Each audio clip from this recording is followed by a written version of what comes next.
இந்த வேத பகுதியிலே த்ரீ கைண்ட்ஸ் ஆஃப் பீப்புள், மூன்று விதமான மக்கள் இருக்கிறார்கள். ஒன்று, இயேசுவின் பிறப்பை எதிர்த்து நின்ற ஏரோது. அவரை ராஜாவா ஏற்றுக்கொள்வதற்கு மனமில்லாமல் தன்னுடைய சிங்காசனம் போய்விடக் கூடாது என்பதற்காய் அவருடைய பிறப்பை எதிர்த்து நின்ற ஏரோது. இரண்டாவது, அவன் அழைத்து விசாரித்த ஏனோதானோவென்று வாழ்ந்த வேதபாரகர். கவனியுங்களேன், ஏரோதுவுக்குத்தான் சத்தியம் தெரியவில்லை, ஏரோதுவுக்கு தீர்க்க தரிசன வார்த்தைகள் தெரியவில்லை, ஆனால் பதவியில் இருக்கிறான். அவன் கேட்கிறான் வேதபாரகரை அழைத்து, மேசியா எங்கே பிறப்பார்? அவனுக்கு சொல்லப்பட்ட பதில் என்ன?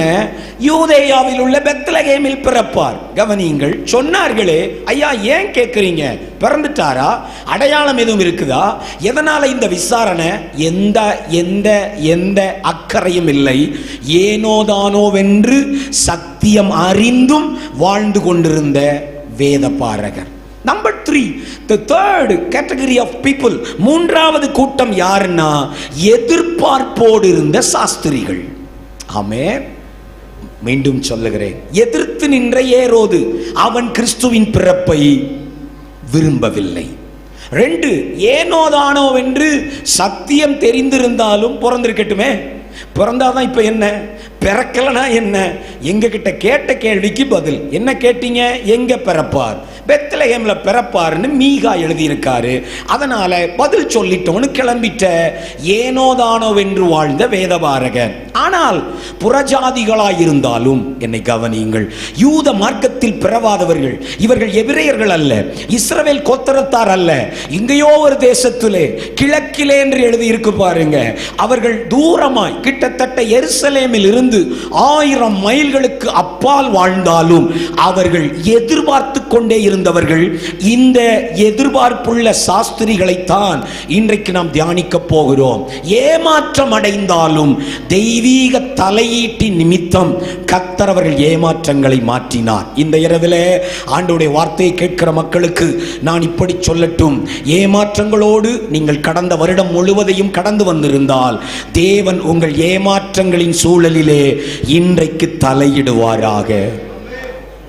ஒரு 5 பேர் மட்டும் ஆமா பாஸ்டர் தலையிடட்டும்னு சொன்னாங்க. இன்னும் சிலர் வேதபாரகர் மாதிரி தலையிடட்டும், தலையிடல்னா போட்டும் அப்படின்றாங்க. திரும்பவும் சொல்வேன், ஆமேன் சொல்லணும். ஆமேன். உங்களுடைய கடந்த கால ஏமாற்றங்களில் இன்றைக்கு தெய்வீக தலையீடு உண்டாவதாக. கையை உயர்த்தி ஆமேன் சொல்லுங்க. நீங்க ஆமேன்னு சொல்லணும், நான் அதுக்கு ஒரு கதை வச்சிருக்கேன், அந்த கதை கண்டிப்பா சொல்லுவேன். இன்னொரு தடவை சொல்வீங்களா? உங்களுடைய கடந்த கால ஏமாற்றங்களில் எல்லாம் தெய்வீக தலையீடு இந்த இரவு உண்டாவதாக. ரொம்ப நன்றி, கர்த்தர் நல்லவர். ஹல்லேலூயா. யார் இந்த சாஸ்திரிகள்? எத்தனை பேர் சாஸ்திரிகள் அப்படின்னு கேட்டா உடனே நம்ம சொல்லுவோம் 3 பேர். ஆனால் வேதத்திலே அவருடைய எண்ணிக்கை எதுவும் குறிப்பிடப்படவில்லை. 3 பேர்னு எதனால கெஸ் பண்ணோம் அப்படின்னா, அவர்கள் கொடுத்த பரிசு 3: பொன், தூபவர்க்கம், வெள்ளை போளம். 3 பரிசு கொடுத்தா 3 பேராத்தான் இருக்கணும். ஏன்னா அது நம்ம மைண்ட் செட்டு. 3 10 ரூபா கொண்டு போனா 3 பேர் தான் காணிக்க போடணும். கவனிங்க, அப்படியே நம்ம பழகினதுனால 3 காணிக்க, அப்ப 3 பேர் இல்லை. வரலாற்றை கொஞ்சம் திருப்பி பார்த்தால் இவர்கள் குறைந்தது 12 பேராக இருக்கலாம். இவர்களை குறித்து சாஸ்திரின் எழுதியிருக்கு. இவர்கள் ஞானிகளாக, குறிப்பாக வானவியல் ஆராய்ச்சியாளர்களாக இருந்திருக்க வாய்ப்பு இருக்கிறது. இவர்கள் தேசத்திலே இவர்கள் ஆட்சியாளர்களாகவும் இருந்திருக்கலாம். ஆமென். அல்லேலூயா. சரி, இந்த 12 பேர் சேர்ந்த இந்த கூட்டம் அவங்களுடைய தலைமை பிரதான ஆசாரியனாயிருந்த அஸ்டோர் என்பவரை பின்பற்றித்தான் இவர்கள் வந்தார்கள். என்னை கவனியுங்கள், இவர்கள் பெர்சிய தேசத்தை சேர்ந்தவர்களாக, இன்றைக்கு இருக்கிற ஈரான் நாட்டை ஆளுகிறவர்களாக இருந்திருக்க வாய்ப்பு இருக்கிறது. ஆனால் இவர்களுடைய எதிர்பார்ப்பு என்ன? ஒரு சத்தியத்திற்காக, சத்தியம் சொல்லுகிற தேவனுக்காக இவர்கள் காத்து கொண்டிருந்தார்கள். மீண்டும் நான் சொல்லுகிறேன், யூதேயாவில் இருக்கிற மக்கள் எப்படி மேசியாவுக்காக காத்திருந்தார்களோ அதுபோல யூதேயாவிலிருந்து 1000 மைல் தூரத்தில் இருக்கிற இந்த பெர்சிய தேசத்தினுடைய சாஸ்திரிகளும் கூட ஒரு மேசியாவுக்காக காத்து கொண்டிருந்தார்கள். எப்படி உங்களுக்கு தெரியும் பாஸ்டர்? இவங்களுக்கும் மேசியாவுக்கும் சம்பந்தம் இல்லை. இவர்கள் புறஜாதிகள், இவர்கள் பெர்சியாவை சேர்ந்தவர்களாயிருக்க இவர்களுக்கு எப்படி மேசியாவை தெரியும்? ஒரு நட்சத்திரத்தை கண்டவுடன் 1000 மைல் பிரயாணத்தை இவர்கள் தொடங்கியதற்கு என்ன காரணம் அப்படின்னு நீங்க கேட்க மாட்டீங்க. அதனால நானே கேட்டுட்டேன். கர்த்தருக்கு ஸ்தோத்திரம். கவனிங்க, எனக்கு அப்படி ஒரு கேள்வி வந்தபோது இன்னும் கொஞ்சம் வரலாற்றை திருப்பி பார்த்தா வரலாறு இப்படி சொல்லுகிறது. இவர்கள் ஏரோது இந்த தேசத்தை ஆள்வதற்கு முன்பு, ரோமர்கள் கையிலே ஆட்சி வருவதற்கு முன்பு யூதேயா நாட்டை ஆட்சி செய்தவர்கள் பெர்சிய தேசத்தின் ராஜாக்கள். அதனால யூதர்களுடைய வரலாறும் யூதர்களுடைய நம்பிக்கையும் யூதர்களுக்கு கடவுள் கொடுத்த வாக்கு தத்தமும் இவர்களுக்கு முன்பே தெரிந்திருக்க வேண்டும். யூதர்கள் தங்களுடைய மேசியா என்கிற ராஜாவுக்காக காத்து கொண்டிருக்கிறார்கள் என்பது பெர்சியாவில் இருக்கிற இந்த சாஸ்திரிகள் நன்றாய் அறிவார்கள். சரி, இந்த அறிவு இருக்கட்டும். ஆனா 1000 மைல் கவனிங்கள். எந்த வாகனத்தில் வந்தாலும், கழுதையோ குதிரையோ ஒட்டகமோ எதில் ஏறி பயணப்பட்டாலும் குறைந்தது 50 நாட்கள் அவர்கள் நீண்ட பிரயாணத்தில் இருக்க வேண்டும். காடுகள் உண்டு, மலைகள் உண்டு, பாலைவனங்கள் உண்டு, ஆபத்துக்கள் உண்டு, கொடிய மிருகங்கள் உண்டு. இப்படிப்பட்ட பாதையின் வழியாய் கிட்டத்தட்ட 50 நாட்கள் நீண்ட பிரயாணத்தை இவர்கள் கையில் எடுப்பதற்கு என்ன காரணம் அப்படின்னு கேட்டா, இவங்க காலத்திலே இருந்த அந்த ராஜாவினுடைய பெயர் ஃப்ராட்டேஸ் 5. இந்த 12 ஆராய்ச்சியாளர்களும் விஞ்ஞானிகளும் எதிர்பார்த்து கொண்டிருப்பது என்னன்னா, ஒரு நம்பிக்கை வராதா? இருளான தேசம் வராதா? இருளான தேசத்தில் இருக்கிற இவர்கள், அந்தகாரத்தின் ஆட்சியில் இருக்கிற இவர்கள் எதிர்பார்த்தது என்ன? ஒரு நல்ல எதிர்காலம் நமக்கு கிடைத்து விடாதா? ஒரு வெளிச்சம் தோன்றி விடாதா? நீதியுள்ள நேர்மையுள்ள ஒரு ஆட்சி நமக்கு அமைந்து விடாதா என்கிற ஒரு எதிர்பார்ப்போடு சமாதான பிரபுவை எதிர்நோக்கி கொண்டிருந்தார்கள். ஒரு ஆமென் சொல்லுங்களேன். இவர்கள் கேள்விப்பட்டிருந்தார்கள், தாங்களுடைய ஆட்சியில் இருந்த யூதா மக்களிடத்திலே, யூதரிடத்திலிருந்து இவர்கள் கேட்டிருந்த வார்த்தை என்ன தெரியுமா? நமக்கு ஒரு பாலகன் பிறந்தார், நமக்கு ஒரு குமாரன் கொடுக்கப்பட்டார், கர்த்தத்துவம் அவருடைய தோளில் இருக்கும், அவர் நாமம் அதிசயமானவர், ஆலோசனை கர்த்தர், நித்திய பிதா, சமாதான பிரபு என்னப்படும். இந்த வார்த்தை இருக்கு பாருங்க, அவர்தான் பிரின்ஸ் ஆஃப் பீஸ், சமாதான பிரபு என்ற வார்த்தை இவங்க மனதில் ஆழமாய் பதிந்ததினால கொடுங்கோலன் ஃப்ராட்டேஸினுடைய கையிலிருந்து தேசம் விடுவிக்கப்படும்படி அந்த சமாதான பிரபு வந்துவிட மாட்டாரா என்று காத்திருக்கிற போதுதான் அந்த நட்சத்திரம் தோன்றியது. ஒரு ஆமென் சொல்லிருங்க. நான் இங்கே இப்படி சொல்லட்டும், யார் தேவனிடத்திலிருந்து ஒரு நன்மையை, ஒரு ஆசீர்வாதத்தை எதிர்பார்க்கிறார்களோ, எதிர்பார்ப்பு எப்போதுமே தேவனை அசைக்கக்கூடியது.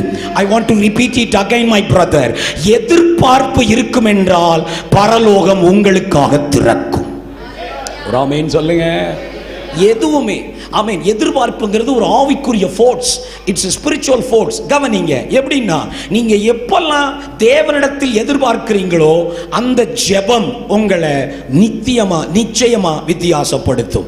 நாளைக்கு காலையில் கூட்டத்துக்கு வரும்போது கர்த்தர் என்கிட்ட பேசணும் அப்படின்னு நீங்க எதிர்பார்ப்போட வாங்க, உங்க காதுல தீர்க்க தரிசன சத்தம் தொனிக்கும். இந்த பாஸ்டர்ட்ட நான் ஜெபிக்க போறேன், ஆண்டவர் என்னை நிச்சயம் சுகமாக்குவார், போய் நில்லுங்க. அந்த எதிர்பார்ப்பு அவருக்குள் இருக்கிற அபிஷேகத்தை உங்க மேல கடத்தும். ஆமென் சொல்லுங்களேன். எதிர்பார்ப்பு தாங்க, எல்லாமே எதிர்பார்ப்பு தான். ஆராதிக்கும் போதும் ஒரு பழைய பாடலா இருக்கட்டும், ஆனா எதிர்பாருங்க, நான் தேவ பிரசன்னத்தை உணர்வேன்னு கண்டிப்பா உணர்வீங்க. இங்க பாருங்க, இவர்கள் எதிர்பார்த்த சமாதான பிரபு பிறந்து விட்டார் என்ற செய்தியை தேவன் இவர்களுக்கு நட்சத்திரங்கள் மூலம் காண்பிக்கிறார். இந்த இரவிலையும் தேவனுடைய மனுஷனாய் அவருடைய பிரசங்க விடத்திலிருந்து நான் சொல்லுகிறேன், இன்றைக்கும் கடந்த 1 வருடமாய், கடந்த 3 வருடங்களாய், கடந்த சில நாட்களாய் ஏதோ ஒரு எதிர்பார்ப்போடு தேவ சமூகத்தில் வருவீங்கன்னா கர்த்தர் உங்களுக்காக சில நட்சத்திரங்களை எழும்ப பண்ணுவாராக. ஹல்லேலூயா. உங்க நம்பிக்கை வீண் போகாது, உங்க நம்பிக்கை வீண் போகாது. உங்க எதிர்பார்ப்பை கர்த்தர் ஏமாற்றம் அடைய விட மாட்டார். ஆமேன் சொல்லுங்க. இந்த மாதிரி வார்த்தை வரும்போது ஆமேன் சொல்லணும். அல்லேலூயா. நல்ல வார்த்தை தானே சொல்றேன். ஆமேன் சொல்லுங்க பார்க்கலாம். திரும்பவும் சொல்றேன், உங்க நம்பிக்கை வீண் போகாது, உங்க எதிர்பார்ப்பு ஏமாற்றம் அடையாது. கர்த்தர் எல்லா ஜனத்துக்கும் மிகுந்த சந்தோஷம் உண்டாக்குகிற செய்தியை பெர்சியாவுக்கும் கொடுத்தார். அல்லேலூயா. கவனி, அவர்கள் கண்ட நட்சத்திரம் வினோதமாயிருந்தது. கிட்டத்தட்ட 3 நட்சத்திரங்கள் இணைந்த ஒரு நட்சத்திரமாய் அதற்கு அவங்க வைத்த பெயர் சூப்பர் நோவா அப்படின்னு சொல்றாங்க. கவனிங்க, அந்த நட்சத்திரத்தை கண்டபோது இவர்கள் வானியல் ஆராய்ச்சியாளர்களாய் இருந்ததுனால அவங்க ஒரு முடிவுக்கு வந்தாங்க. நாம் எதிர்பார்த்த மீட்பர், நாம் எதிர்பார்த்த மேசியா, நாம் எதிர்பார்த்த இரட்சகர், நாம் எதிர்பார்த்த சமாதான பிரபு யூதா தேசத்திலே பிறந்து விட்டார். அல்லேலூயா. Now they started their journey with a great expectation. ஒரு பெரிய எதிர்பார்ப்போடு அவர்கள் தங்கள் பிரயாணத்தை தொடங்கினார்கள். என்னை கவனிக்க வேண்டும். நிறைய மனசுல உற்சாகம், எக்ஸைட்மெண்ட்ஸ். ஆமென். அதனால நிறைய கிஃப்ட்ஸ் எடுத்துக்கிட்டாங்க. அவர்கள் தங்களிடத்திலிருந்த பொக்கிஷங்களை எடுத்துக்கொண்டார்கள். கர்த்தருக்கு ஸ்தோத்திரம். பைபிள் அப்படிதான் சொல்லுது. பொக்கிஷங்களை எல்லாம் எடுத்துக்கொண்டு நாம் எதிர்பார்த்திருந்த ராஜாவை பார்க்க போகிறோம், சமாதான பிரபுவை சந்திக்க போகிறோம் என்று புறப்பட்டு அவர்கள் வந்ததுதான் வசனம் 1 எழுதியிருக்கிறது. இவ்வளோ நேரம் ஒரு வசனத்தை சொல்லியிருக்கேன். 2ஆம் வசனத்தில் இருந்துதான் நம்முடைய செய்திக்கான காரணங்கள் தொடங்குது. அவங்க இப்ப எங்க வந்து நிற்கிறாங்கன்னா, they came to Jerusalem. எருசலேமுக்கு வந்து அவர்கள் விசாரிக்கிறார்கள், யூதருக்கு ராஜாவாக பிறந்திருக்கிறவர். அங்கே கிடைத்த பதில் என்ன சகோதரா? பெரிய எதிர்பார்ப்பு, நீண்ட கால ஏக்கம், நீண்ட கால ஜெபம். ஆண்டவரே, இந்த அந்தகாரம் மாறாதா? ஆண்டவரே, இந்த நேர்மையற்ற ஆட்சி முடியாதா? இந்த கொடுங்கோலன் கையிலிருந்து விடுவிக்கப்பட எங்களுக்கு ஒரு சமாதான பிரபு வரமாட்டாரா என்று காத்திருந்த காத்திருப்பு முடிந்து விட்டதென்று நட்சத்திரம் அறிவித்து விட்டது. இவர்களுடைய மனம் என்ன சொல்கிறது? உன் நம்பிக்கை வீண் போகவில்லை, உன் எதிர்பார்ப்பு ஏமாற்றம் அடையவில்லை. ஆனால் எருசலேமிலே வந்து நின்றால் எருசலேம் அவர்களுக்கு சொன்ன பதில், இங்கே ராஜா இல்லை. எப்படி இருக்கும் கொஞ்சம் யோசிங்களேன். 1000 மைல் பிரயாணம், நீண்ட பிரயாணம், கரடு முரடான பாதைகளிலே பிரயாணம். இவர்கள் பொக்கிஷங்களை பாதுகாக்கவே போராடி இருக்க வேண்டும் இல்லையா? வழிப்பறி கொள்ளையரிடமிருந்து பாதுகாக்க கால சூழ்நிலைகள் வித்தியாசமாக இருந்திருக்கலாம். பட் இத்தனை எதிர்பார்ப்போடு வந்து நின்றால் எருசலேம் அவர்களுக்கு தந்த பதில், இங்கே ராஜா இல்லை. நான் நமக்காக மாற்றி சொல்லுகிறேன். நீண்ட எதிர்பார்ப்பு, நீண்ட கால ஜெபம், நீண்ட கால உபவாசம், அதிகமான பிரயாசம், அதிக நாட்கள் கண்ணீர், கண் விழித்து ஜெபித்த ஜெபங்கள், எத்தனையோ அலைச்சல்கள், பிரயாசங்களுக்கு அளவே இல்லை. ஆனாலும் கிட்ட நெருங்கி நிற்கிற போது அது நமக்கு சொல்லுகிறது, நீ கேட்டது இங்கே இல்லை. அவன் ஒரு பெரிய ஏமாற்றம். they were disappointed. ஒரு பெரிய ஏமாற்றத்திற்குள் போனார்கள். ஆனால் கவனியுங்கள், ஏமாற்றம் அடைந்தாலும் அவர்கள் திரும்பி போகவில்லை. ஏமாற்றம் அடைந்தாலும் அவர்கள் சோர்ந்து விடவில்லை. ஏமாற்றம் அடைந்தாலும் பின்வாங்கி விடவில்லை. இன்றைக்கும் என் அன்பு தேவ பிள்ளைகளே, கடந்த 1 வருடம் நீண்ட ஜெபம்.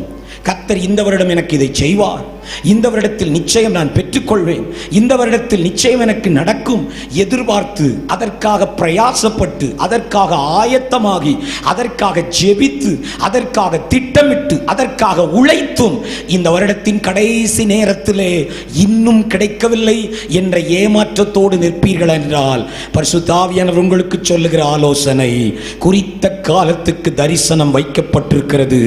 தாமதித்தாலும் அது வரும். அது இனி தாமதிப்பது இல்லை. நீங்கள் பின்மாற்றம் அடைய தேவையில்லை. நல்லதா ஆமென் சொல்லுங்களேன். ஹல்லேலூயா. சத்தமா ஒரு ஹல்லேலூயா. அவருடைய பிரயாணம் தேவனை சந்திக்காமல் முடியவில்லை.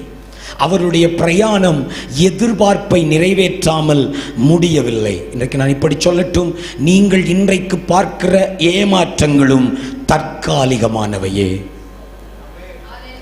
தப்பா ஏதாவது சொல்லிட்டேனா, தப்பான இடத்துல சொல்லிட்டேனா, என்ன சொன்னேன்னு தெரியலையே, இன்னொரு தடவை சொல்றேன், சரியான ஆட்கள்கிட்ட தான் சொல்றேன் நான் தெரியல. இன்றைக்கு நீங்கள் பார்க்கிற ஏமாற்றங்கள் எல்லாம் தற்காலிகமானவையே. அவைகளில் தேவன் தலையிடும் காலம் வருகிறது. இந்த வேலை கிடைத்துவிடும் என்று எதிர்பார்த்தீர்கள், அது கிடைக்காமல் ஒரு ஏமாற்றத்தில் இருப்பீர்கள் என்றால் இந்த பலிபீடத்திலிருந்து வரும் வார்த்தை ஏற்றுக்கொள்ளுங்கள். அந்த ஏமாற்றம் தற்காலிகமானது. இந்த ஆண்டு கற்பத்தின் கனி உண்டாகிவிடும், இந்த ஆண்டு எப்படியாகிலும் ஒரு திருமணம் நடந்துவிடும், இந்த ஆண்டு எப்படியாகிலும் நான் வீட்டை முடித்து விடுவேன், இந்த ஆண்டு எப்படியாகிலும் ஜெயம் வரும், இந்த ஆண்டு எப்படியாகிலும் வழக்கு முடியும். எதிர்பார்த்து ஏமாற்றத்தோடு வந்திருக்கிற அன்பு உள்ளங்களுக்கு பரிசுத்த ஆவியால் நிரம்பி சொல்லுகிறேன், இன்றைக்கு நீங்கள் காண்கிற ஏமாற்றங்கள் தற்காலிகமானவையே. இந்த வார்த்தை எனக்குன்றவங்க மட்டும் கை தட்டி சொல்லுங்க ஒரு ஆமென். இந்த ஏமாற்றம் தற்காலிகமானது. நல்ல கையை தட்டி இந்த ஏமாற்றம் தற்காலிகமானதுதான். நீங்கள் தெய்வீக சந்திப்பை அடைய போவது நிச்சயம். ஆமென். ஒரு அல்லேலூயா. கர்த்தருக்கு ஸ்தோத்திரம். அல்லேலூயா சொல்லுங்க, ஒரு ஆமென் சொல்லுங்க. அப்படின்னு சொல்றது எப்படி இருக்கு தெரியுமா? பிள்ளைக்கு சாப்பாடு ஊட்டும் போது எங்க ஒரு ஏப்பம் விடுங்க அப்படின்ற மாதிரியே இருக்கு. வாய் திறந்து சாப்பாடு உள்ள போனா ஏப்பம் எப்படி வரணும்? தானா வரணும். தாய் கேட்டு கேட்டு வரணுமா என்ன? சொல்லுங்க. உள்ள போகணும். உள்ள போனா வெளியே சத்தம் என்ன செய்யணும்? நாளைக்கு சொல்கிறேன் அந்த கதையை, இப்போ எனக்கு நேரம் இல்லை, கதை நாளைக்கு சொல்கிறேன். நம்ம நிறைய அற்புதங்களை ஏன் விடுறோம் தெரியுமா? கர்த்தர் பேசும்போது அவன் ரசிக்கிறான், அவன் அதை அங்கீகரிக்கிறான். என் தலைவன் சொன்னா கரெக்டாக தான் இருக்கும்னு. ஆனால் நம்ம தலைவர் சத்தியத்தை சொன்னா கூட நமக்கு வாயிலிருந்து ஒரு ஆமீன் வரமாட்டேங்கி, வைத்த அமுக்கி ஒரு ஏப்பம் எடுக்க வேண்டியிருக்கு. ஆமீன் சொல்லுங்க. இனிமே நான் அமுக்க மாட்டேன். சொல்லணும்னா சொல்லுங்க, வாங்கணும்னா வாங்கிக்கங்க. கர்த்தர் உங்களோடு பேசுவாராக. இன்னொரு தடவை நான் சொல்ல ஏவப்படுறேன், இன்றைக்கு நீங்கள் பார்க்கிற ஏமாற்றங்கள் எல்லாம் தற்காலிகமானதுதான். உங்கள் நம்பிக்கை சீக்கிரத்தில் வரப்போகிறது. ஹல்லேலூயா. கர்த்தர் நல்லவர். இவர்களுடைய ஏமாற்றம் கவனியுங்கள், தெய்வீக சந்திப்பில் தான் முடிந்தது சகோதரா. தாங்கள் பார்க்க வந்ததை இவர்கள் பார்த்துவிட்டு தான் தேசத்திற்கு திரும்பினார்கள். நாம் வாசித்த 11:12 சொல்கிறது, அவர்கள் பிள்ளையை கண்டார்கள், அவர்கள் சமாதான பிரபுவை கண்டார்கள், அவர்கள் சமாதான பிரபுவை பணிந்து கொண்டார்கள். அவர்கள் அந்த ராஜாவுக்கு தங்கள் கொண்டு வந்திருந்த பொக்கிஷங்களை திறந்து காணிக்கை வைத்தார்கள். 12 சொல்கிறது, திருப்தியாய் அவர்கள் திரும்பி போனார்கள். ஆண்டவரே, இந்த இரவிலையும் 9 மணிக்கு ஜெபம் முடியும் போது ஏமாற்றங்களோடு வந்திருக்கிற எங்க தேவ மக்கள் தேவனை கண்டவர்களாய் திருப்தியாய் திரும்பி போவார்களாக. ஹல்லேலூயா. கர்த்தர் சொன்னால் செய்கிறவன். ஆமென். கவனியுங்கள், ஏமாற்றப்பட்ட இவர்கள் தெய்வீக சந்திப்பை அடைந்தது எப்படி? 3 காரியங்களை சொல்லி அந்த 3ஐயும் நாம் அர்ப்பணிக்கிற போது தேவன் இன்றைக்கும் 2025 ஏமாற்றங்களை தெய்வீக சந்திப்பினால் எதிர்பார்ப்புகளை நிறைவேற்றுகிற கர்த்தராயிருப்பாராக. ஒரு ஆமென். ஹல்லேலூயா. வசனம் 2 முதல் 9 வரை நாம் திரும்ப வாசிக்க போவதில்லை, வாசித்திருக்கிறோம் ஏற்கனவே. நம்பர் 1, எப்படிங்க இவங்க ஒரு பெரிய ஏமாற்றத்தில் இருந்தார்களே, எப்படி இவர்களுடைய ஏமாற்றம் தெய்வீக சந்திப்பாய் மாறியது என்றால், நம்பர் 1, முதலாவதாக இவர்கள் ராஜாவினுடைய பதிலினால் கவனம் இழக்கவில்லை. They were not distracted by the answer of Herod. ஏரோது இவர்களுக்கு சொன்ன பதில் இவர்களுக்கு எந்த கவனச்சிதறலையும் கொடுக்கவில்லை. ஏரோது சொன்ன பதில் என்ன? ராஜாவா? இல்லை. எருசலேமில் பிறக்கவில்லை. நீங்கள் சொல்வது போல் யூதருடைய ராஜா இங்கே இல்லை என்கிற வார்த்தை சொன்ன போதும் அவர்கள் மனம் சோர்ந்து போகவில்லை. எருசலேம் அவர்களுக்கு சொன்ன ஏமாற்றத்தின் செய்தி ஆமென் அவர்களுடைய கவனத்தை சிதைக்கவில்லை. கர்த்தர் நல்லவர். சரி, எருசலேம் வரைக்கும் வந்துட்டோம், ராஜாவை தான் பார்க்க முடியல. நம்ம என்ன அப்படிதான் செஞ்சிருப்போம், யோசிச்சு பாருங்க. ஆமா, இன்னைக்கு லீவா, அதனால இந்த இடத்தை பார்க்க இல்லை. நாங்கள் சமாதான பிரபுவை பார்க்காமல் இங்கே இருந்து திரும்பி போக மாட்டோம். ஆமென், ஹல்லேலூயா. வசனம் 2 சொல்லுகிறது, 3 சொல்லுகிறது, எருசலேம் முழுவதும் கலங்கியது. எருசலேமிலே ராஜாவா ராஜாவா எங்கே என்கிற கலக்கம் உண்டான போதும் இவர்கள் கவனம் மாறவே இல்லை. அவர்களுடைய அக்கறையும் கவனமும் சமாதான பிரபுவை கண்டாக வேண்டும் என்பதிலே இருந்தது. ஹல்லேலூயா.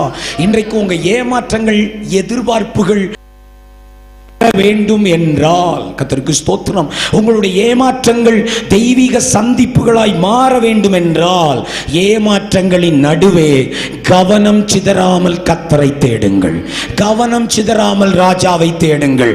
அவரை தேடக்கூடாதபடி உங்க சிந்தையை திசை திருப்புகிற எதையும் விட்டு விலகுங்கள். அல்லேலூயா, ஆமென். கர்த்தருக்கு ஸ்தோத்திரம். நீங்கள் வைத்திருக்கிற அந்த லக்கு, நீங்கள் வைத்திருக்கிற அந்த நோக்கம், கர்த்தர் உங்க மேல வைத்த அழைப்பு, கர்த்தர் உங்க மேல வைத்த தரிசனம், இதை நோக்கி ஓடுன்னு சொல்லி இருக்கும் போது அந்த தரிசனத்தை விட்டு, அந்த நோக்கத்தை விட்டு, அந்த எதிர்பார்ப்பை விட்டு, உங்களை திசை திருப்புகிற நபர்களை விட்டு முதல்ல விலகுங்க. உங்களை திசை திருப்புகிற செய்திகளுக்கு செவி கொடுக்காதீங்க. உங்களை திசை திருப்புகிற பிரச்சனைகளுக்கு உங்க உள்ளத்திலும் உங்க வீட்டிலும் இடம் கொடுக்காதீங்க. ஃபோக்கஸ், உங்கள் கவனம் லக்கின் மீது இருக்கட்டும். ஆமென் சொல்லுங்களேன். எதற்காய் பிடிக்கப்பட்டேனோ அதை பிடித்துக் கொள்ளும்படி ஆசையாய் தொடருகிறேன். ஆண்டவர் எனக்கு சொன்னதை செய்வார். எனக்கு நட்சத்திரத்தை காண்பித்தவர் சும்மா காண்பித்திருக்க மாட்டார். எனக்கு ஒரு தீர்க்க தரிசனம் சொன்னவர் சும்மா சொல்லி இருக்க மாட்டார். எனக்கென்று ஒரு வாக்குத்தத்தம் தந்தவர் பொய் சொல்லவர் மனிதன் அல்ல, அவர் உண்மையுள்ளவர். நான் என் கவனத்தை அதன் மீதே வைப்பேன். தொடர்ந்து தேடுவேன், தொடர்ந்து விசாரிப்பேன், தொடர்ந்து வேதத்தை வாசிப்பேன், தொடர்ந்து ஜெபம் பண்ணுவேன், தொடர்ந்து உபவாசிப்பேன். எப்படியாகிலும் நிச்சயம் என் தேவன் என் காரியத்தில் குறுக்கிடுவார் என்ற நம்பிக்கை உங்களுக்கு இருக்கும்னா உங்கள் ஏமாற்றங்கள் முடிவுக்கு வரும். அல்லேலூயா, சத்தமா சொல்லுங்க. அவர்கள் விசாரித்தார்கள், எங்கே பிறப்பார்? இங்க இல்லை. இங்க இல்லையா, பரவாயில்லை, நாங்க மெதுவா ஊருக்கு போறோம். இல்ல, அவங்க அடுத்த கேள்வி கேட்கிறாங்க, அப்படி என்றால் எருசலேமில் இல்லை என்றால் எங்கே பிறப்பார்? என் அன்பு சகோதரா, என்றைக்காயிலும் அப்படி கேட்டிருக்கிறோமா?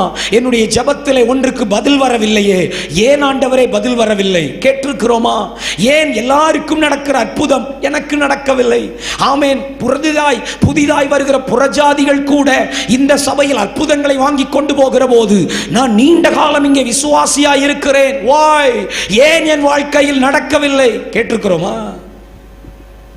வேதபாரகரை போல நமக்கு சத்தியம் தெரியும், உபவாசித்தால் நடக்கும் என்று தெரியும், பரிசுத்தமடைந்தால் நடக்கும் என்று தெரியும், காத்திருந்தால் நடக்கும் என்று தெரியும். ஆனா அவங்க ஏனோதானு உட்கார்ந்த மாதிரி நாமளும் நடக்கும் போது நடக்கும், கிடைக்கும் போது கிடைக்கும், அது வந்தா பார்க்கலாம், வரலன்னா அடுத்த ரூட்டை எடுப்போம், வேற ஒரு பிளான் பியும் செட் ஆகலையா பிளான் சி.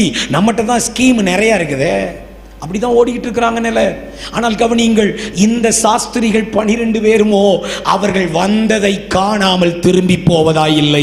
அவர்கள் அங்கேயே தங்கினார்கள், அவர்கள் அங்கே விசாரித்தார்கள். உங்களுக்கு தெரியுமா நாங்கள் தேடி வந்த சமாதான பிரபு எங்கே பிறப்பார்? மேசியா எங்கே பிறப்பார்? யூதருக்கு ராஜா எங்கே பிறப்பார்?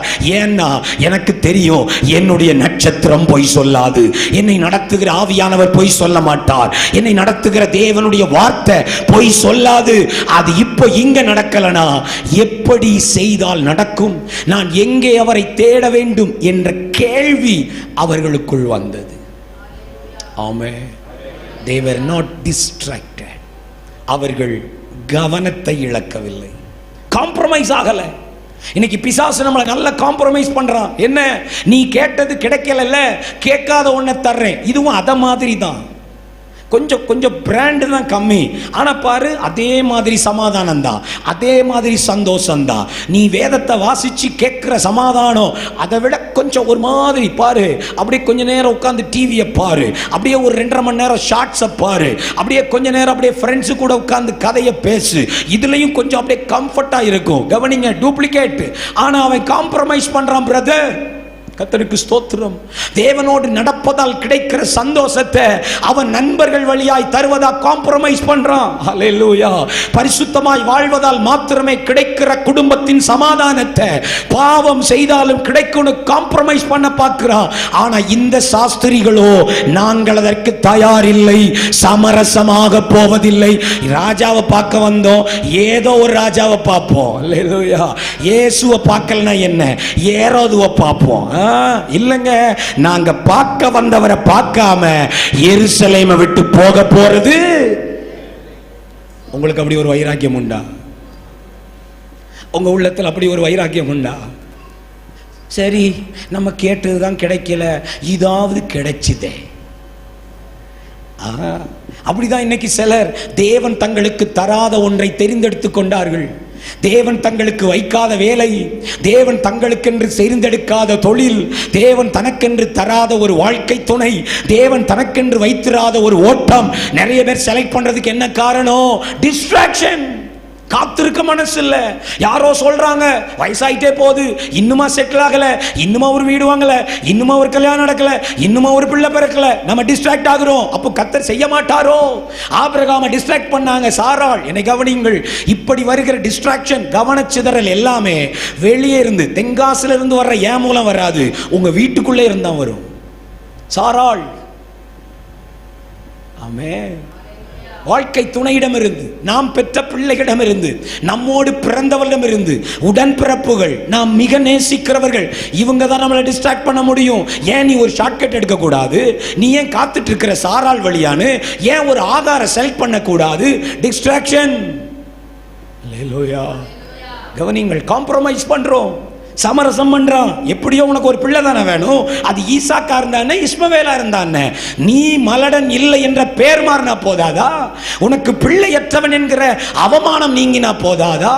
கவனியுங்கள், இல்லை இல்லை. ஆண்டவருக்கு காத்திருக்கிறவர்களோ நிச்சயம் காத்திருப்பை பெற்றுக் கொள்வார்கள்.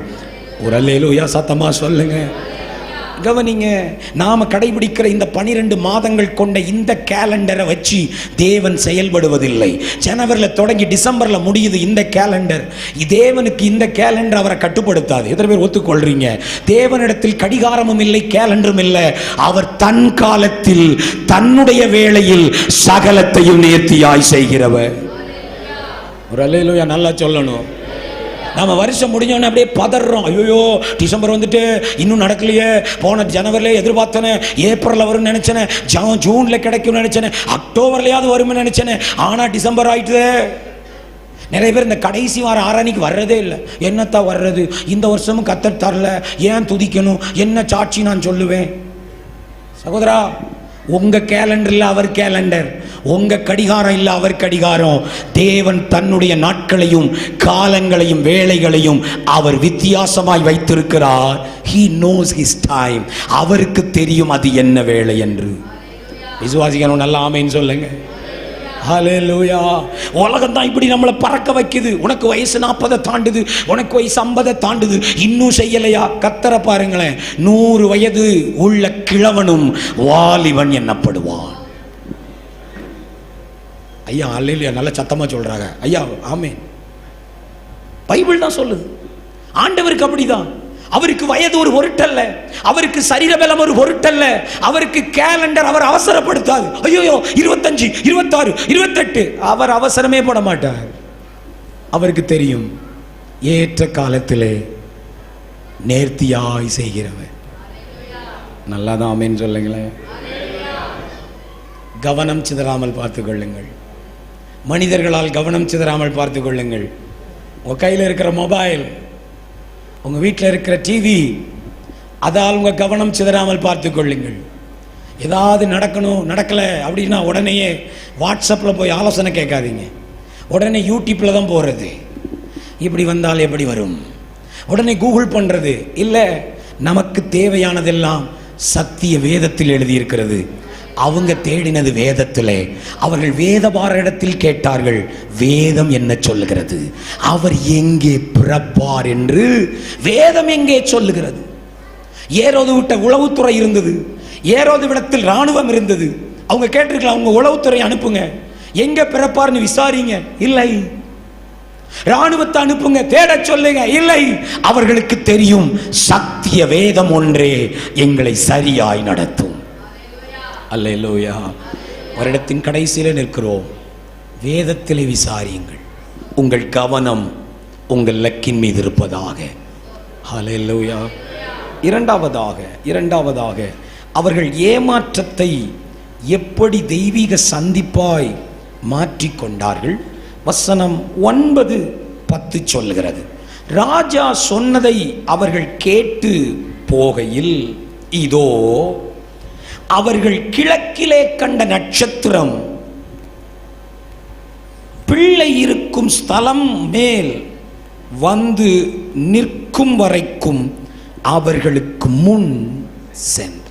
நம்பர் 2, ஏமாற்றங்கள் தெய்வீக சந்திப்புகளாய் மாற வேண்டுமானால் செய்ய வேண்டியது என்ன? தாங்கள் ஆதியிலே தொலைத்துவிட்ட நட்சத்திரத்தை அவர்கள் கண்டுபிடித்தார். ஆமென். மீண்டும் சொல்லுகிறேன், உங்க உள்ளத்தில் இந்த 3 வார்த்தை உட்கார்ந்துட்டுனா போதும். செய்தியினுடைய வெற்றி அதுதான். 1, அவர்கள் ஏரோதுவின் செய்தியால் கவனச்சிதறல் அடைவதில்லை. யாரும் என்னமும் சொல்லுங்க, நாங்க பார்க்க வந்ததை பார்க்காம யூதாவை விட்டு போகவே. Number 2, they found the star. அவர்கள் தங்கள் ஆதியிலே கண்ட நட்சத்திரத்தை மீண்டும் கண்டுபிடித்தார்கள். வசனம் 9 மீண்டும் பாருங்கள். அவர்கள் ராஜா சொன்னதை கேட்டு போகையில் கிழக்கிலே கண்ட நட்சத்திரம். லிசன் மை சிஸ்டர், பிரயாணத்தை தொடங்குவதற்கு முன்பு தங்கள் சொந்த நாட்டிலே இருக்கிற போது, என் வார்த்தைகளை ஒவ்வொன்றை கவனிங்க, நான் விளக்க நேரம் இல்லை. இருதயத்திலே எதிர்பார்ப்பு இருக்கிற போது, இருதயத்திலே வாஞ்சை இருக்கிற போது, அவரை பார்த்தே ஆக வேண்டும் என்ற ஏக்கம் இருக்கிற போது, அவர்கள் கண்ட அந்த நட்சத்திரம் திரும்பவும் அவர்களுக்கு வந்து சேர்ந்தது. ஒரு அல்லேலூயா சொல்லுங்களேன். மீண்டும் சொல்லுகிறேன், எதை கண்டு பிரயாணத்தை தொடங்கினார்களோ, எதை கண்டு எதிர்பார்க்க தொடங்கினார்களோ, எதை கண்டு வாஞ்சிக்க தொடங்கினார்களோ, அந்த நட்சத்திரத்தை பிரயாணத்தின் வழியிலே அவர்கள் தொலைத்திருந்தார்கள். They lost their star. சகோதரி, இன்னைக்கு உங்க நட்சத்திரத்தை தொலைச்சிட்டு வந்திருக்கீங்க. ஆரம்பத்தில், திருமண வாழ்க்கையின் ஆரம்பத்தில், தொழில் தொடங்கின ஆரம்பத்தில், ஊழியம் ஆரம்பித்த ஆரம்பத்தில், கர்த்தருக்கு ஸ்தோத்திரம், கல்வி ஆரம்பித்த ஆரம்பத்தில், கர்த்தருக்காக எழும்புவேன் என்று சொன்ன அந்த ரட்சிப்பின் ஆரம்பத்தில் உங்களுக்குள் இருந்த அந்த நட்சத்திரம் பிரயாணத்திலே, வாழ்க்கை ஓட்டத்திலே காணாமல் போயிருக்கிறது. ஏன் ஏமாற்றம் வந்தது? ஏன் எருசலேமுக்கு வந்தீங்க? அந்த நட்சத்திரம் உங்களை நல்லா நடத்துச்சு இல்லையா? அந்த நட்சத்திரம் உங்களை நேர யூதேயாக்குத்தானே கொண்டு வந்தது. ஆனா கவனிங்கள், ஆதியிலே ஓட்டத்தை தொடங்கும் போது, பிரயாணத்தை தொடங்கும் போது, ஒட்டகங்களை ஏறி உட்கார்ந்து இருக்கும் போது கவனமெல்லாம் நட்சத்திரத்திலேயே இருக்கும். நட்சத்திரம், ஏய் அது எங்க போகுது பாருப்பா, வழக்க திரும்புது, இப்போ கிழக்க திரும்புது, அது இப்போ வலது பக்கம், இது இப்போ இடது பக்கம், இப்போ போகல நின்னுட்டு, இப்போ வேகமா போகுது, நாமளும் வேகமா போவோம். நட்சத்திரத்தோடு பிரயாணம் பண்ணின இவர்கள் நாட்கள் செல்ல செல்ல இவங்க கவனம் எல்லாம் நட்சத்திரத்துல இல்ல. ஏன்? இப்ப இவங்களுக்கு தெரிஞ்சிட்டு, பாதை நமக்கு தான் தெரியுமே, இந்த ஹைவே பிடிச்சாச்சு, இப்படியே இன்னொரு 50 மைல் போனா யூதேயா வந்துடும், இனிமே எதுக்கு அந்த நட்சத்திரத்தை தேடுவானே? அதை பார்க்கணும்னா அதிகாலையில எழும்பணும். இந்த குளிருக்குள்ள 5 மணிக்கெல்லாம் அலாரம் அடிக்கவே. என்ன சொல்றேன்னு இப்போ புரிய ஆரம்பிக்க சிலருக்கு. இந்த இந்த எனக்கு அல்சர் வந்த பிறகு இப்போ சரீரம் பாருங்க, வயசாகிட்டு பாருங்க, இனிமெல்லாம் உபவாசம் இருக்க முடியல பாருங்க, நட்சத்திரம் காணாம போயிட்டு, வாழ்க்கையில் ஒரே பிஸி. பாஸ்டர் நேரமே கிடையாது, பாஸ்டர் நிற்க நேரம் கிடையாது, குளிக்க நேரம் கிடையாதுன்றாங்க சில, குளிக்க கூட நேரம். அப்படி ஒரு ஓட்டம் பாரு, நான் சோறு திங்கிறதே 3 மணிக்கு தந்துன்றேன், அப்படி ஒரு பிஸினா, அப்படியே பிஸி பிஸி பிஸி. நட்சத்திரம் காணல. ஏன் ஏமாற்ற? வாழ்க்கையில கர்த்தர் சொன்னதை செய்கிறவர் அல்லவா? அவர் வார்த்தை ஒன்றும் தரையிலே விழாதே. அவர் யாரையும் தவறாய் வழி நடத்தினது இல்லையே. அவர் கொடுத்த நட்சத்திரம் உன்னை எப்படி எருசலேமுக்கு நடத்தும்? காரணம் என்ன? we lost. நாம் நட்சத்திரத்தை தொலைத்து விட்டோம். ரட்சிக்கப்பட்ட புதிதிலே இருந்த அந்த ஆதி அன்பு, ரட்சிக்கப்பட்ட புதிதிலே இருந்த ஜெபதாகம், ரட்சிக்கப்பட்ட புதிதிலே இருந்த வேத வசனத்தின் வாஞ்சை, ரட்சிக்கப்பட்ட புதிதிலே இருந்த பரிசுத்த ஆவியின் நடத்துதல், ஆமென், அப்போ இருந்த தாழ்மை, அப்போ இருந்த ஐக்கியம், சபை மீது இருந்த பற்று, தேவ மனிதர்களோடு இருந்த ஐக்கியம், எதற்கெடுத்தாலும் ஆலோசனை கேட்கிற உணர்வு. கேட்கணும், ஐயாட்ட போய் இதை கேட்போம், ஆண்டவர்கிட்ட உட்கார்ந்து ஜெபிக்கணும். 2 நாள் டைம் கொடுங்க, அப்புறம் தான் சொல்லுவேன். நான் ஜெபம் பண்ணிட்டு சொல்றேன் அப்படி சொன்ன ஆட்கள் இப்போ ஜெபம்லாம் பண்றதில்லை. இப்போ எடுத்த உடனே மூளையில இருந்தே முடிவு, வர்றேன், சரி செஞ்சிடலாம். நட்சத்திரம் எங்கே? உங்கள் நட்சத்திரம் எங்கே சகோதரி? ஹல்லேலூயா, ஹல்லேலூயா, கர்த்தருக்கு ஸ்தோத்திரம். ஆதியிலே பிரதிஷ்டை, ஆதியிலே ஆத்துமபாரம், ஆதியிலே ஊழியதாகம். யாரை பார்த்தாலும் அவங்களுக்காக ஜெபிக்கணும், யாரை பார்த்தாலும் இயேசுவை சொல்லணும், யாரை பார்த்தாலும் இந்த வாரம் சர்ச்சுக்கு வந்து கூட்டிட்டு வரணும். ஒரு ஊழிய தேவையை கேட்டாலே கை திறந்து கொடுக்கணும். ஊழியர்கள் வீட்டுக்கு வந்தா கனம் பண்ணணும். கர்த்தருக்கு ஸ்தோத்திரம். எதற்கெடுத்தாலும் ஆண்டவரே தரிசனம் தாரும், சொப்பனம் தாரும், தீர்க்க தரிசனமாய் பேசும், இன்னைக்கு எனக்கு ஒரு வசனம் தாங்க. அப்படி கேட்ட நட்சத்திரத்தை தொலைச்சிட்டு we are so busy in our lives. நம்முடைய வாழ்க்கையில நாம் ரொம்ப பிஸி ஆயிட்டோம். கர்த்தர் இன்னைக்கு 2வது சொல்றார், உன் ஏமாற்றம் முடியணும்னா நீ ஆதியில் பின்பற்ற தொடங்கிய நட்சத்திரத்தை திரும்பவும் கண்டுபிடி. அல்லேலூயா. உங்கள் நட்சத்திரம் எது சகோதரா? உங்கள் நட்சத்திரம் எது? உங்களை சரியாய் நடத்தி கொண்டிருந்த நட்சத்திரம் எது? உங்களை ஜெயத்தின் மேல் ஜெயம் எடுக்க வைத்த நட்சத்திரம் எது? ஜெபமா? அதிகாலையில் எழுந்து ஜெபிக்கிற ஜெபமா? கூடி ஜெபித்த ஜெபமா? ஊழியர்களோடு இருந்த ஐக்கியமா? ஆத்துமதாகமா? தாழ்மையாய் செய்த பணிவிடையா? எது? உங்களுக்கு தெரியும். பேசிக்கொண்டிருக்கும் போதே ஆவியானவர்களுக்குள் சுட்டி காட்டுறார், இதுதான் உன் நட்சத்திரம். என்றைக்கு அந்த நட்சத்திரத்தை தொலைச்சமோ நாம் பாதை மாற ஆரம்பித்தோம். என்றைக்கு அந்த அதிகாலை ஜெபத்தை நிறுத்தினமோ, என்றைக்கு அந்த உபவாசத்தை விட்டோமோ, என்றைக்கு நம்ம வீட்டில் வேத புத்தகம் திறக்கப்படாமல் போனதோ, என்றைக்கு ஆராதனைக்கு ஆமென் அலட்சியமாய் தாமதமாய் வர தொடங்கினோமோ, என்றைக்கு பரிசுத்தாவில் நிரம்பி அந்நிய பாஷை பேசி ஆராதிக்கிற ஆவியின் அனலை இழந்தோமோ, அன்றைக்கு நாம் ஏமாறத் தொடங்கினோம். பரிசுத்தாவியானவர் இன்றைக்கு நம்மோடு பேசுகிறார். மீண்டும் கண்டுபிடி, மீண்டும் கண்டுபிடி. நான் சொல்லட்டுமா? மீண்டும் சொல்லுகிறேன். நட்சத்திரத்தை பின்பற்ற தொடங்கி எக்ஸைட்மெண்டா இருந்தது. பாரு, இந்த நட்சத்திரம் அழகா நடத்துது பாரு. அந்த நட்சத்திரத்தின் மேல் இருந்த அந்த பிரியம் கொஞ்சம் நாளாக குறைஞ்சி மூல அறிவு வேலை செய்ய ஆரம்பிச்சது. நாம கரெக்டான திசையில தான் போறோம். நம்ம கையில திசை காட்டி இருக்கு, நம்ம கையில மேப் இருக்கு, நமக்கு இன்னும் கூகுள் இருக்கு, நமக்கு ஒரு வேலை இருக்கு. இப்போ நமக்கு ஒரு 25,000 ரூபாய் சம்பளம் இருக்கு, பிள்ளை வெளிநாட்டுல இருக்கு, கல்யாணம் முடிஞ்சிருக்கு, இப்போ வீடு இருக்கு, வாசல் இருக்கு.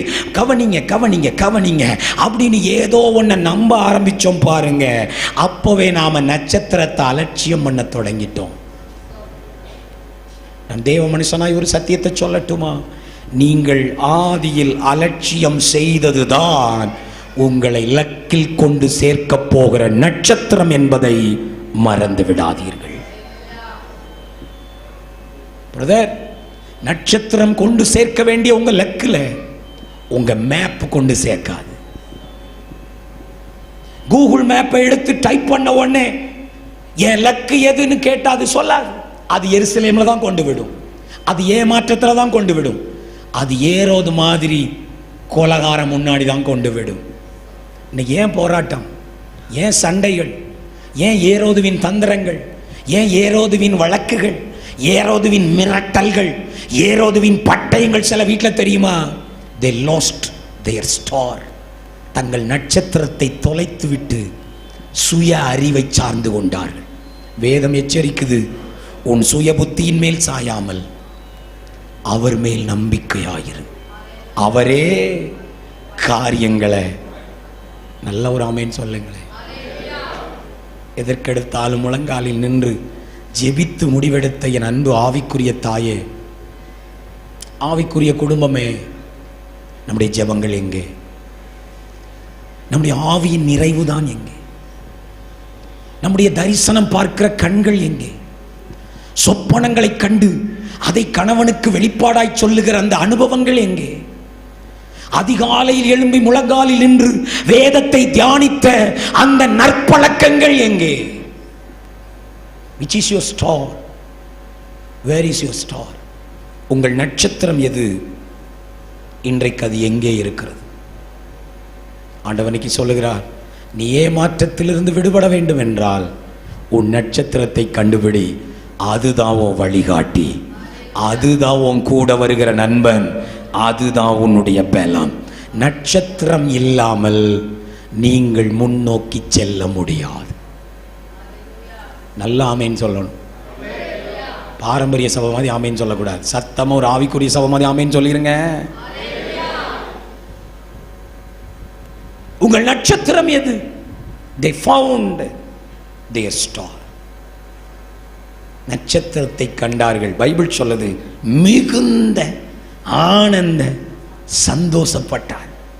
3 வார்த்தை பார்த்தீங்களா? ஏன் தொலைச்சதை கண்டுபிடிக்கிறவனுக்கு தான் தெரியும் அது எவ்வளவு ஆனந்தம்.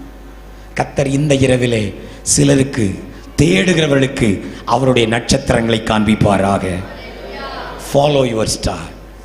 ஆமென் சொல்லுங்க. நீங்கள் ஆதியிலே இவையெல்லாம் உருவாவதற்கு முன்பு, இவையெல்லாம் அதில் கமா பிராக்கெட்ல என்ன வேணா போட்டுக்கோங்க, வீடு, பிள்ளைகள், திருமண வாழ்க்கை, தொழில், ஊழியத்தின் வளர்ச்சி, பணம், பங்களா, car, whatever it may be, extra, இவையெல்லாம் உருவாவதற்கு முன்பு எந்த நட்சத்திரத்தை பிடித்து நடந்தீர்களோ அந்த நட்சத்திரம் மீண்டும் உங்க வாழ்க்கையில வரட்டும். அந்த ஆதி அன்பு திரும்ப துளிர்க்கட்டும். அந்த அதிகால ஜெபம் நாளை அதிகாலமே தொடங்கட்டும். அந்த ஆத்மபாரம் இந்த இரவே உண்டாகட்டும். அந்த ஊழிய வாஞ்சை மீண்டும் தீப்பிடிக்கட்டும். நிச்சயம் சொல்லுவேன், உங்கள் ஏமாற்றங்கள் அடுத்த 1 வாரத்திற்குள் ஒரு முடிவுக்கு வரும். ஹல்லேலூயா. நம்பர் 3 வசனம் 11. மூன்றாவதாய் அவருடைய ஏமாற்றம் தெய்வீக சந்திப்பாய் முடிந்தது எப்படி? 11ஆம் வசனம். அவர்கள் அந்த வீட்டுக்குள் பிரவேசித்து பிள்ளையையும் மீண்டும் சொல்றேன், அவர்கள் வீட்டுக்குள் பிரவேசித்து, எதற்குள்? எஸ். அப்படி என்றால் இவர்கள் இயேசுவை தேட ஆரம்பித்து கிட்டத்தட்ட 1 ஆண்டுக்கு பிறகுதான் வந்து சேர்ந்திருக்க வேண்டும். இயேசு பெத்லகேமில் இருந்த முன்னணையில் பிறந்தாலும் இப்போ அவர் வீட்டுக்குள் இருக்கிறார். அவருக்கு ஒரு வீடு கிடைத்திருக்க வேண்டும். ஏரோது கொலை செய்ய சொல்லும் போது 2 வயதுக்கு உட்பட்டன்னு சொல்லுவான். அப்போ ஒரு கால்குலேட் பண்றான், நட்சத்திரத்தை பார்த்த வருடம் இது, அதற்கு பிறகு இத்தனை மாதங்கள் நடந்திருக்கிறார்கள், இவர்கள் திரும்பி போய் இவ்வளவு நாளாயிற்று, அப்போ பிறந்திருந்த குழந்தைக்கு எவ்வளவு வயசு ஆயிருக்கலாம் அப்படின்னா இப்ப இயேசு வளர்ந்து தவழத் தொடங்கி இருக்க வேண்டும், நடக்க தொடங்கி இருக்க வேண்டும். இருக்கட்டும், இது நீங்க மனதில் வைத்துக் கொள்ளுங்க. மீண்டும் சொல்றேன், அவர்கள் அந்த வீட்டுக்குள் பிரவேசித்து, லிசன் பிரதர், புறப்படும் போது தங்கள் சொந்த நாட்டில் நட்சத்திரத்தை பார்த்து ராஜா பிறந்து விட்டார்னு புறப்படும் போது அரண்மனைக்குள் பிரவேசிப்பதாய் கனவு கண்டிருப்பார்கள். ஆமே. நல்ல நல்ல ட்ரெஸ் எல்லாம் எடுத்து வச்சிருப்பாங்க. எப்போ நல்ல ட்ரெஸ்ஸாக எடுத்து வச்சுக்க, ஷூ நல்லா வச்சுக்க, கிஃப்ட்ஸ் எல்லாம் நல்ல நல்ல குவாலிட்டியாவை. ஏன்? நாம் அரண்மனைக்கு போகிறோம், பார்க்க போகிறது யாரா? ஆனால் இங்கே வந்தது எதை பார்த்து? அவர்கள் எதற்குள் பிரவேசித்தார்கள்? வீட்டுக்குள். நம்பர் 2, பிள்ளையையும் பார்க்கறது யார? தேடினது பிரசித்தமான ஒருத்தரை. யார்கிட்ட கேட்டாலும் அவரை தெரியும், என்ன அவர் சமாதான பிரபு அப்படி நினைச்சு வந்தாங்க. இங்க யார்கிட்ட கேட்டாலும் அவரை தெரியல. ஆமே. அடையாளமில்லாத ஒரு பிள்ளை. என்னை கவனிங்கள். அதன் தாயாகிய மரியாளையும் கண்டு புறப்படும் போது மனதில் இருந்தது என்ன? நிச்சயம் ஒரு ராஜா ராணிக்குத்தான் ஒரு ராஜா பிறந்திருப்பார். ஆனா இங்க ராஜாவும் இல்லை, ராணியும் இல்லை. ஒரு தச்சனின் மகனாக, ஏழை தாயின் மகனாக இயேசு பிறந்திருக்கிறார். கவனி. புறப்படும் போது மனதில் இருந்தது என்ன? சிங்காசனத்தில் தங்க தொட்டிலில் இருப்பார். ஆனால் பார்க்கும் போது இவர் படுத்திருந்தது சாதாரண ஒரு முன்னணையில். மீண்டும் சொல்லுவேன், எதிர்பார்த்தது அரண்மனை, பிரவேசித்தது ஒரு வீடு. எதிர்பார்த்தது பிரபலமான ஒரு குழந்தை, ஆனால் கண்டது யாரும் அறியாத ஒரு பிள்ளை. எதிர்பார்த்தது ஒரு ராஜா ராணி என்ற தாய் தகப்பன், ஆனால் இவர்கள் கண்டது ஒரு ஏழை தச்சனின் குடும்பம். எதிர்பார்த்தது ஒரு தங்க தொட்டிலில் கிடக்கும் இளவரசன், ஆனால் இவர்கள் பார்ப்பதோ முன்னணையில் தவழும் ஒரு மழலை. ஆனால் பார்த்தாலும் வசனம் சொல்லுது, அவர்கள் கண்டு. நானா இருந்தால் என்ன செஞ்சிருப்பேன்னு சொல்றேன். நீங்க நல்லவங்க, நீங்க ரொம்ப தெளிவா இருப்பீங்க. நான் என்ன செஞ்சிருப்பேன்னா, அந்த வீட்டை பார்த்த உடனே, அந்த பிள்ளைய பார்த்த உடனே, அவங்க அம்மாவையும் அப்பாவையும் வச்சிருக்கிற தாடியும் பார்த்த உடனே, பிள்ளை கிடக்கிற முன்னணியை பார்த்த உடனே மெதுவா ஒட்டகத்தை ரிவர்ஸ்ல எடுத்திருப்பேன். நம்ம தேடினது இதுவா இருக்கிறதுக்கு வாய்ப்பே. இந்த பொண்ணை இவங்க கிட்ட இழக்க வேண்டாம், இந்த தூப வர்க்கத்தை இவங்க கிட்ட கொடுக்க வேண்டாம், விலையேற பெற்ற வெள்ளை போலத்தை இந்த குழந்தைக்கா? சே சே சே, நான் என்ன அவ்வளோ முட்டாளா? நான் ரொம்ப காரியக்காரன். மெதுவா ஒட்டகத்தை திருப்பி தென்காசிக்கு வந்திருப்பேன். ஆனா என் ஏமாற்றம் சாகிற வரை ஏமாற்றமா இருக்கும். சமாதான பிரபு பார்க்க நினைச்சனே, பார்க்க முடியலையே. ஆனால் 3, இவர்கள் ஏமாற்றம் மாறியதற்கு காரணம் என்ன தெரியுமா? முன்னணையில் இருந்த சாதாரண குழந்தையையும் ராஜாவாய் அங்கீகரித்தார்கள். சத்தமாதான் ஒரு ஆமென் சொல்லிருங்க. ஹalleluya. They accepted the child in the stable. அங்கே முன்னணியில் கிடக்கிற அந்த குழந்தையை பார்த்தவுடன் வசனம் சொல்லுகிறது, சாஷ்டாங்கமாய் விழுந்தார்கள். ஐயா, சிரசிலே கிரீடம் இல்லை, பொன்னினால் செய்யப்பட்ட வளையல்கள் இல்லை, பொன்னினால் செய்யப்பட்ட தங்க தொட்டில்கள் இல்லை. ஆனால் நாங்கள் நம்புகிறோம், நீரே சமாதான பிரபு. Number 2, they worshipped the child. அவர்கள் அந்த குழந்தையை பணிந்து கொண்டார்கள். ஆமென். நம்பர் 3, அவர்கள் பொக்கிஷங்களை திறந்தார்கள். they gave their best. ஆமென் சொல்லுங்களே. ஹalleluya. பாஸ்டர், எங்க ஏமாற்றம் மாறணும்னா அடுத்து என்ன செய்யணும்? இந்த ஒரு குறிப்பு சொல்லி நான் முடிக்கிறேன். உங்க ஏமாற்றம் மாறணும்னா சாதாரணமானதிலும் கர்த்தருடைய அற்புதத்தை விசுவாசியுங்கள்.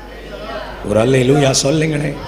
தாங்கள் எதிர்பார்த்தது போல, தேடி வந்தது போல, தாங்கள் நினைத்தது போல, தங்களை வழிநடத்திய நட்சத்திரம் ஆமென் எப்படியெல்லாம் காண்பித்ததோ அப்படி போல கண்ட காட்சி இல்லை என்றாலும் அவர்கள் நம்பினார்கள். அவர்கள் நம்பினார்கள். நான் இப்படி சொல்லட்டும், தேவன் பிரம்மாண்டங்களில் அல்ல, அற்பமானவைகளில் தான் தன்னுடைய ஆரம்பத்தை வைக்கிறார். மீண்டும் சொல்லுகிறேன், யாருக்கு இந்த தீர்க்க தரிசன வார்த்தை எடுத்துக்கொள்ளுங்கள். தேவன் தன்னுடைய எந்த பெரிய நன்மையையும் பிரம்மாண்டங்களில் தொடங்குவதில்லை, அற்பமானவைகளில் தான் தொடங்குகிறார். சத்தமாக ஒரு ஆமென் சொல்லிருங்களே. ஹalleluya. உங்க ஏமாற்றம் மாறணும்னா பிரதர், இப்போ நீங்க பாக்குறீங்கல்ல அற்பமா ஒரு தொழில, அதைத்தான் கர்த்தர் ஆசீர்வதிக்க முடியும். நம்புங்க. இதெல்லாம் கொண்டா செய்வாரு, இந்த பிள்ளைய கொண்டா, இந்த படிப்பை வச்சா, இந்த வேலையிலையா, இந்த ஊழியத்தை இந்த மனுஷனை வச்சா, ஐயோ ரொம்ப கஷ்டம். நான் பிரம்மாண்டமெல்லாம் எதிர்பார்க்கிறேன். நான் வேலை செஞ்சாலே பிரம்மாண்டமா வேணும், நான் தொழில் ஆரம்பிச்சா பிரம்மாண்டமா இருக்கணும். எதுனாலும் நாங்க பிரம்மாண்டமா, ஏன்னா நாங்க ராயல் இல்லைங்க. தேவன் எந்த ராயலையும் அவர் பிகினிங் எங்க தொடுக்கிறார்னா அவர் அற்பமானதிலேயே ஆரம்பிக்கிறார். அற்பமான ஆரம்பத்தை தான் சம்பூர்ணமாய் முடிய செய்கிற நம்முடைய தேவன். வசனம் விளங்குறவங்க மட்டும் கையை உயர்த்தி ஒரு ஆமேன்னு சொல்லுங்க. ஹல்லேலூயா. நம்முடைய தேவன் பெரியவைகளை சிறியதில் தொடங்குவார், அருமையானதை அற்பமானதில் தொடங்குவார். சிறியவைகளிலும் தேவனை தேடுங்கள், சிறியவைகளில் திருப்தியாகுங்கள், சிறியவைகளுக்காக நன்றி சொல்லுங்கள், கொஞ்சத்திலே உண்மையாயிருங்கள். சின்ன பிசினஸ் ரொம்ப பிரயாசத்தோட செய்யுங்க பிரதர், உண்மையா செய்யுங்க, எக்ஸைட்மெண்டோட செய்யுங்க, உற்சாகமா செய்யுங்க. போதுமான வருமானம் இல்லை, பரவாயில்லை, கர்த்தர் தந்த இது பிரம்மாண்டமாய் மாறும் நம்பிக்கையோட செய்யுங்க. ஒரு ஆமென் நல்லா சொல்லணுமே. ஹல்லேலூயா. கர்த்தர் நல்லவர், ஏமாற்றம் மாறும். நாம் எதிர்பார்க்கிற ஒன்று பிரம்மாண்டத்தில் இல்லை. கர்த்தர் உங்க கையில தந்திருக்கிற 5 அப்பத்துல தான் இருக்கு. கர்த்தர் உங்க வீட்டில் வச்சிருக்கிற ஒரு குடம் எண்ணெயில தான் இருக்கு. கர்த்தர் மோசேயின் கையில கொடுத்த ஒரு கோல்ல தான் அவ்வளவு அற்புதங்களும் இருந்தது. நீங்கள் எதை அற்பமானது, சிறியது, சாதாரணமானது நினைக்கிறீங்களோ அதற்குள் தான் நீங்கள் எதிர்பார்க்கிற ராஜாவும் அவர் சிங்காசனமும் இருக்கிறது. ஆமென். ஹல்லேலூயா. சத்தமா ஒரு ஹல்லேலூயா. ஏற்றுக்கொள்ளுங்கள். தேவன் தந்திருக்கிற கொஞ்சங்களை ஏற்றுக்கொள்ளுங்கள். தேவன் தந்திருக்கிற சிறியவைகள் திருப்தி அடையுங்கள். அவைகளுக்காக நன்றி சொல்லுங்கள். சிறியவைகளுக்காக நன்றியாயிருங்கள், அவைகளில் உண்மையாயிருங்கள். அதை தொடர்ந்து பெரியவைகளை தர அவர் நல்லவர். சத்தமா ஒரு ஆமென். மீண்டும் 3 குறிப்புகளை சொல்லி நான் ஜெபிக்க விரும்புகிறேன். 1, அவர்களுடைய ஏமாற்றம் தெய்வீக சந்திப்பாய் மாறியதற்கு முதல் காரணம் ஏரோதுவின் சத்தத்தால் கவனம் மாறவில்லை.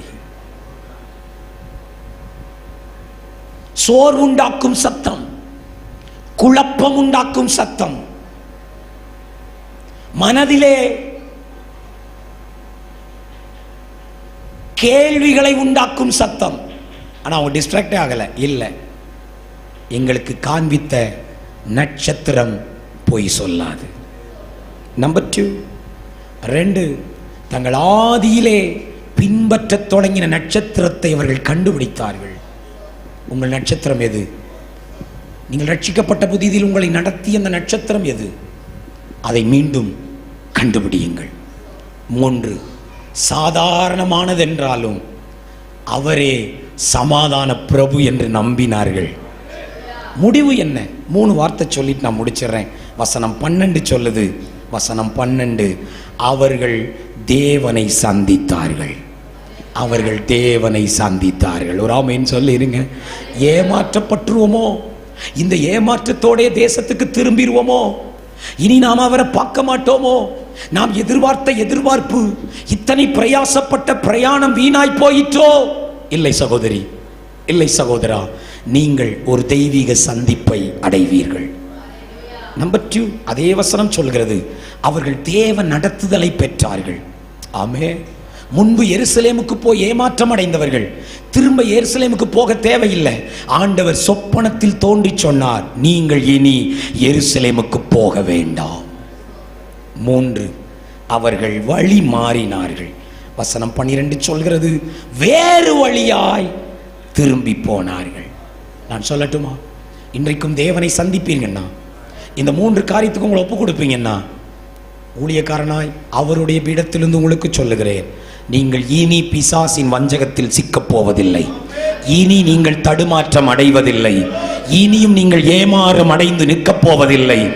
ஒரு வார்த்தை சொல்லி நிறுத்திடுறேன், இனி நீங்கள் ஏரோதுவை சந்திக்க போவதில்லை. நீங்கள் பெற்ற சமாதானத்தை, நீங்கள் பெற்ற நற்செய்தியை, நீங்கள் அடைந்த மகிமையை, நீங்கள் சுமக்கிற தேவ பிரசனத்தை உங்கள் வீடுகளுக்கும் உங்கள் தேசங்களுக்கும் கொண்டு போவீர்கள். இனி ஏரோது உங்கள் வாழ்க்கையில் குறுக்கிட மாட்டார். ஒரு ஆமென் சொல்லுங்க. ஹல்லேலூயா. ஆண்டவர் அழகா நடத்தினார். சாஸ்திரிகளே, இனி நீங்கள் எருசலேமில் போய் ஏமாற்றம் அடைய மாட்டீர்கள். இனி நீங்கள் ஏரோதுவை சந்திக்க மாட்டீர்கள். நான் உங்களை செவ்வையான பாதையில் நடத்த போகிறேன். கர்த்தர் வர்ற வருஷத்துல நமக்கு அப்படி செய்வாராக. இந்த வருஷத்துல நிறைய ஏரோதுக்களை சந்திச்சீங்களா? ஏரோதுக்களின் செய்தியால கலங்குனீங்களா? ஏரோதுக்களுடைய சத்தத்தினால ஏமாற்றம் அடைஞ்சி ஐயோ நான் தேடினது இங்கேயும் இல்லைன்றீங்களா? நீங்கள் தேடியது அரண்மனையில் இல்லை, முன்னணையில் இருக்கிறது. நீங்கள் தேடியது பிரம்மாண்டத்தில் இல்லை, கர்த்தர் உங்களுக்கு தந்த சாதாரண குடும்பத்தில் இருக்கிறது. கர்த்தர் உங்களுக்கு தந்த சாதாரண வேலையில் இருக்கிறது. கர்த்தர் உங்களுக்கு தந்த அற்பமாய் நீங்கள் நினைக்கிற ஞானத்தில் இருக்கிறது. அற்பமான தொடக்கத்தில் தான் நீங்கள் எதிர்பார்க்கிற பிரம்மாண்டம் இருக்கிறது. கர்த்தர் சொல்லுகிறார், உன் ஏமாற்றம் தெய்வீக சந்திப்பில் முடியும். எழும்பி நிற்போமா? எழும்பி நிற்போமா? ஒரு 2 நிமிடம் ஜெபித்து அருமையான போதகர் கையிலே நான் தர விரும்புகிறேன். எல்லாரும் எழும்பி நின்று ஹல்லேலூயா. தேவன் நம்மோடு பேசுகிற நல்ல வார்த்தைகளுக்காக நாம் கர்த்தரை துதிப்போம். ஆமென். ஒருவரும் கண்ணை திறக்கக்கூடாது. ஒருவர் கூட, ஊழியர்களை தவிர அத்தனை பேருடைய கண்களும் மூடப்படணும். ஹல்லேலூயா. ஒருவரும் இங்கே அங்கே நடமாட வேண்டாம். எவ்வளவு அவசரம் என்றாலும் 2 நிமிடம் கர்த்தர் உங்கள்கிட்ட பேசியிருந்தா மட்டும் நீங்கள் வலது கையை உயர்த்தியோ கரங்களை குவித்தோ ஆண்டவருக்கு பதில் பேசுங்க. பேசியிருந்தால் மட்டும், ஆண்டவர் என்கிட்ட பேசுகிறார் பாஸ்டர், நான் ஏமாற்றத்தோடு தான் வந்திருக்கிறேன், எருசலேமில் வந்து ஏமாற்றம் அடைந்து நான் எதை தேடணும் அது இல்லைங்கிற பதில் தான் எனக்கு வருது. ஜெபத்துக்கு பதில் இல்லை, சரீரத்திலே சுகம் இல்லை, குடும்பத்திலே சமாதானம் இல்லை, இந்த வருடமும் கர்ப்பத்தின் கனி இல்லை, இந்த வருடமும் அந்த திருமண காரியம் இல்லை, இந்த வருடமும் வேலை வாய்ப்பு இல்லை, இந்த வருடமும் தொழில் விருத்தி இல்லை, இந்த வருடமும் நான் எதிர்பார்த்த ஊழியம் எனக்கு இல்லை இல்லை என்ற ஏமாற்றத்தோடு வந்திருந்தீங்கன்னா ஆவியானவர் உங்களோட பேசுகிறார். உன் எதிர்ப்பு ஏமாற்றங்கள், உன் ஏமாற்றங்கள் தெய்வீக சந்திப்பாய் முடிய போகிறது.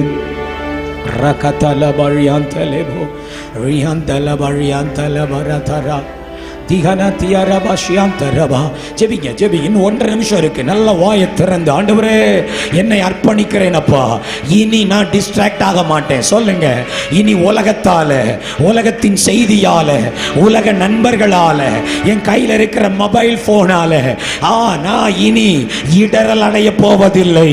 எதற்காய் பிடிக்கப்பட்டேனோ அதை பிடித்துக் கொள்ள இனி நான் வாஞ்சையாய் ஓட போகிறேன். என் நட்சத்திரத்தை திரும்ப பின்பற்ற போகிறேன். எது உங்க நட்சத்திரம்? வாயை திறந்ததை அறிக்கை செய்யுங்க.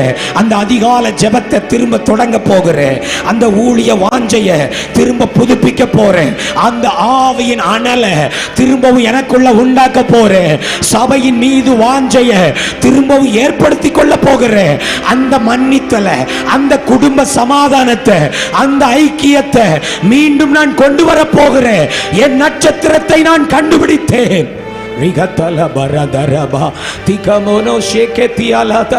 உங்க கையில் இருக்கிற சாதாரணமானதுக்காக கொஞ்ச நேர கரங்களை தட்டி துதிப்பீங்களா? ஒரு 30 வினாடி. என் கையில ஒரு அற்பமானது இருக்கப்பா, என் கையில இருக்கிறது நான் எதிர்பார்த்த மாதிரி இல்லை. அரண்மனையை எதிர்பார்த்தேன், சாதாரண வீட்டுக்குள்ள வர்றேன். ஒரு பிரம்மாண்டமான ஒரு பிள்ளையை எதிர்பார்த்தேன், யாரும் அறியாத பிள்ளையை பார்க்கிறேன்.